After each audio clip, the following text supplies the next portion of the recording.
గత 10 రోజుల నుండి ఒంటిమిట్టలో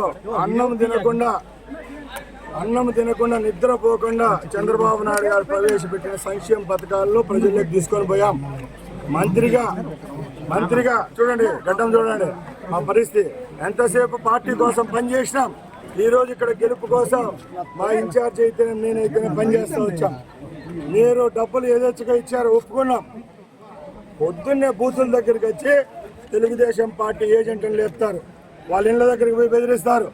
రాత్రికి వచ్చేది జగనే, రేపు రాబోయే కాలంలో ఇంట్ల దగ్గరికి ఆడబిడ్డల దగ్గరికి వచ్చి నీ మొగుళ్ళని చంపేస్తామంటారు. అలాగే వికలాంగులు, వితంతువులు, యువత ఎవరైతే ఈరోజు ఈ పథకాలకు ఆకర్షితులై ఓటింగ్కి వస్తున్నారో బారులుగా తిరుగుతుంటే లోపల వాకిళ్ళు వేసుకొని రిగ్గింగ్ చేసే పరిస్థితి తీసుకొచ్చినారు. కాబట్టి ఈరోజు మేము ఎదుర్కొన్నాం.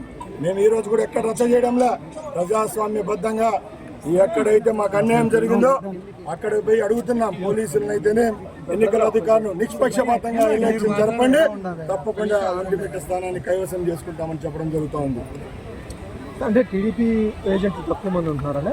ఎక్కడ లేదండి, తెలుగుదేశం పార్టీ ఏజెంట్లు బాగున్నారు. గత 4-5 ఎలక్షన్లలో ఇక్కడున్న లోకల్ పరిస్థితులను బట్టి కొంచెం ఇక్కడున్న క్యాడర్ను సప్రెస్ చేయడం జరిగింది గత 3 పర్యాయాలు. అదేవిధంగా ఈసారి కూడా ఇక్కడ వాళ్ళ ఆటలు చెల్లుతాయనుకొని ఈ కార్యక్రమాలు చేపట్టారు. ఇప్పుడు ప్రభుత్వం మాది ఉందని చెప్పి ఎక్కడ అధికార దుర్వినియోగం చేయడంలే. టిట్ ఫార్ టాట్ అంతే. పొద్దున్నే 9 గంటల వరకు మేము ఎక్కడికి రాలేదు. 9 గంటల నుంచి ఎక్కడ చూసినా కూడా మా వాళ్ళ మీద దుష్ప్రచారాడడం, వాళ్ళ మీద గలాట చేయడం జరిగింది. కాబట్టి ఈరోజు అడ్డుకోవడం జరిగింది. మేము ఒకటే చెప్తున్నాం, ఓట్లు మాకు పడుతున్నాయి, గెలుపు మాది. ఎక్కడ భయపడే ప్రసక్తి లేదు. కవ్వింపు చర్యలు చేస్తే ఖబర్దారని జగన్మోహన్ రెడ్డికి మేము ఛాలెంజ్ చేస్తున్నా. ఎందుకంటే ఎవడబ్బా సొత్తు కాదు కడప జిల్లా, గడ్డ పైన మేము పుట్టాం. నీకు రౌడీజం తెలిస్తే నీకంటే 10 రౌడీజం తెలిసిన వాళ్ళం. ఈ రోజు ఇక్కడ స్థానిక శాసనసభ్యుడు ఉన్నాడు, ఎక్కడ పోయాడండి? ఈ స్థానం నుంచి నువ్వు రిజైన్ చేసినావు.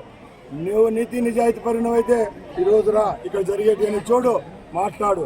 అంతేగాని చెంచాగాలను పంపించి ఇక్కడ రౌడీజం చేయాలంటే భయపడేవాడు ఎవరు లేదని తెలియజేసుకుంటున్నాను.